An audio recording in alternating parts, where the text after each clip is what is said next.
Salut, dans cette nouvelle vidéo de ma chaîne Livre-toi, je vais te présenter le livre Offline quand une pause s'impose. Je trouve que le thème de ce livre est très actuel. Je suis moi-même par moments en mode trop connecté et dans mon ministère auprès des jeunes, je vois tant de jeunes qui sont dépendants aux réseaux sociaux, aux jeux vidéo et à ce monde virtuel.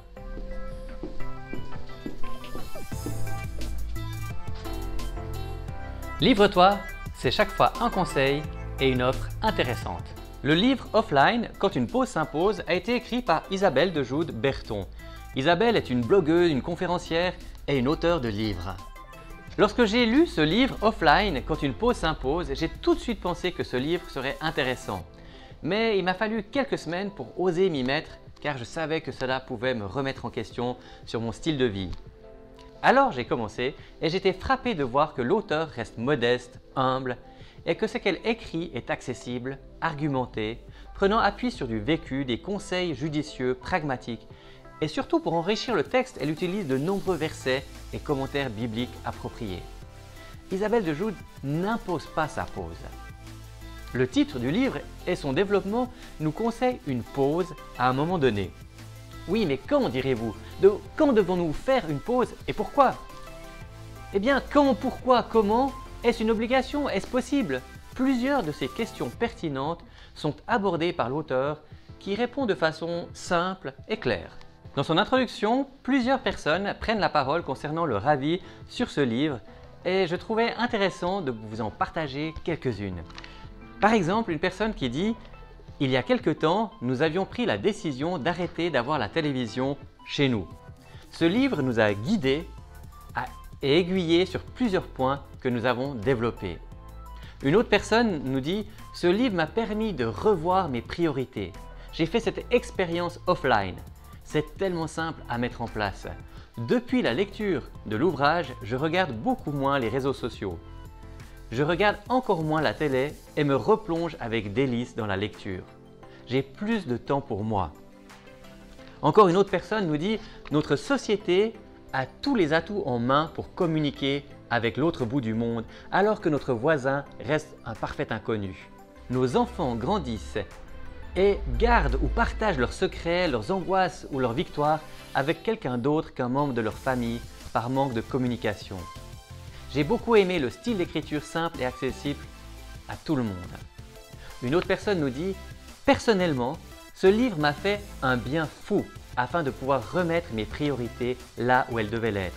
Aujourd'hui, j'ai envie de continuer d'être en offline tellement que ça m'a fait du bien. » Une autre personne encore nous dit « Cette pause m'a été bénéfique et m'a ouvert les yeux sur ma dépendance à tout cela. Je vais lever le pied à ce niveau dorénavant. Le livre est bien écrit, c'est fluide et les conseils m'ont beaucoup aidé. J'ai parlé du livre à mon entourage. » Vous me direz alors, mais de quoi traite ce livre pour qu'il soit si intéressant et que autant de personnes donnent des commentaires positifs? Cet ouvrage propose de vivre une expérience offline. Il ne traite pas particulièrement de l'univers digital ni de ses conséquences sur nos vies et notre quotidien. L'idée est de permettre au lecteur de faire une pause digitale de 3 semaines et de nourrir chaque jour son âme et ses relations. Pour ma part, j'ai remarqué pendant une période que mon premier réflexe le matin était de regarder mes mails, mes messages, mes WhatsApp, ma page Facebook. Alors que prendre du temps avec le Seigneur dans la prière et la lecture de la parole me font beaucoup plus de bien. Il me reste toute la journée du temps pour consulter mes mails et mes réseaux sociaux. Ce qui me semble urgent le matin en me levant peut attendre 30 minutes de plus sans aucun problème. Pourquoi ce livre, me direz-vous? Prendre le temps est un concept à contre-courant de la société actuelle. Nous courons dans le travail, nous courons dans nos foyers et même dans nos églises. Nos vies sont rythmées par des rendez-vous, des réunions, des répétitions, des comités, des mails urgents, des listes de choses à faire, des plannings, etc. Même lorsque nous avons des vacances, nous essayons encore de voir de quelle manière être efficace. En tous les cas, si vous êtes comme moi. Accomplir, faire, être efficace sont les maîtres mots qui bien souvent nous dirigent, voire nous définissent. Alors que nous courons après le temps, il semble que les réseaux sociaux prennent une place de plus en plus importante dans notre quotidien. En partageant continuellement le meilleur de nous, nous devenons uniquement centrés sur l'image que nous renvoyons. Cet accent constant sur notre image finit par nous maintenir dans une certaine superficialité et un esprit de comparaison, à la fois dans nos relations aux autres et dans notre rapport à nous-mêmes également. Parallèlement, l'omniprésence des smartphones dans la vie de tous les jours interpelle. C'est vrai, un téléphone qui donne accès à Internet à tout moment, c'est agréable et ça peut même sauver des vies. Mais en même temps, ce mini-écran peut capter continuellement notre attention au détriment de ceux qui nous entourent. Enfin, si elle offre plus de choix que jamais, la télévision divise bien souvent les foyers. Chacun son écran, chacun son émission, on se revoit dans 2 heures, bref, super la communication.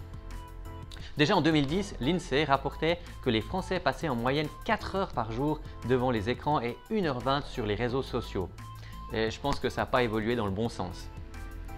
Le problème dans nos vies n'est pas l'absence de temps, mais bien plus la question de ce temps et de nos priorités. Que voulons-nous investir? Où voulons-nous investir notre temps? L'idée n'est pas de dire qu'avant la vie était meilleure et qu'il faut prier toute la journée. Il ne s'agit pas non plus de critiquer la télévision et les réseaux sociaux. Ils ont de bons côtés et font partie de la vie désormais. Il s'agit plutôt d'apprendre à les gérer de la bonne manière. L'idée de l'auteur est de s'abstenir momentanément pour prendre le temps autrement.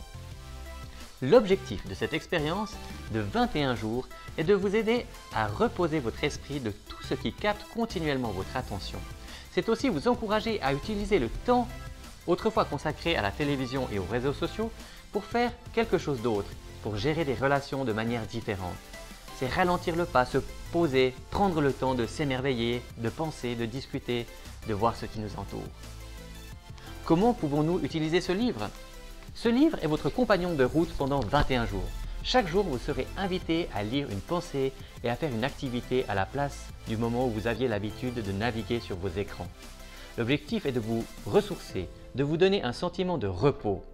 Vous vous demandez peut-être, mais que vais-je bien faire pendant tout ce temps libre? Eh bien, quelques idées que l'auteur nous propose sont, par exemple, prendre l'habitude de converser avec des personnes à côté de nous qui sont dans les transports publics, prier seul ou avec votre conjoint plus régulièrement, sortir un soir avec votre conjoint ou avec vos amis, jouer à des jeux de société, organiser un moment convivial avec ses voisins, préparer un repas pour un couple de l'église ou quelqu'un de votre entourage qui vient d'avoir un enfant, aller à la piscine avec vos enfants, entamer la lecture d'un livre et vous encourager à le terminer pendant ces 21 jours, écrire les premières idées d'un projet qui trotte depuis longtemps dans votre tête, écrire une carte à une personne malade, triste, un membre de votre entourage, aller marcher dans la nature, aller prendre une bonne glace, vous asseoir sur un banc, dans un parc et considérer les 5 choses que vous appréciez le plus dans votre vie. Reprendre une activité sportive, reprendre une activité artistique, cuisiner, jardiner. Isabelle nous donne encore plein d'autres idées dans son livre. Mais ce qui est important, c'est oser faire des choses que vous avez laissées de côté depuis un moment car vous n'aviez plus le temps pour cela. Faire des choses que vous aimez.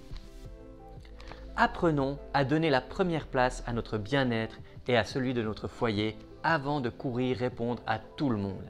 Je vous propose de réfléchir à la manière dont vous voulez le vivre. Quelles sont les activités que vous voulez faire?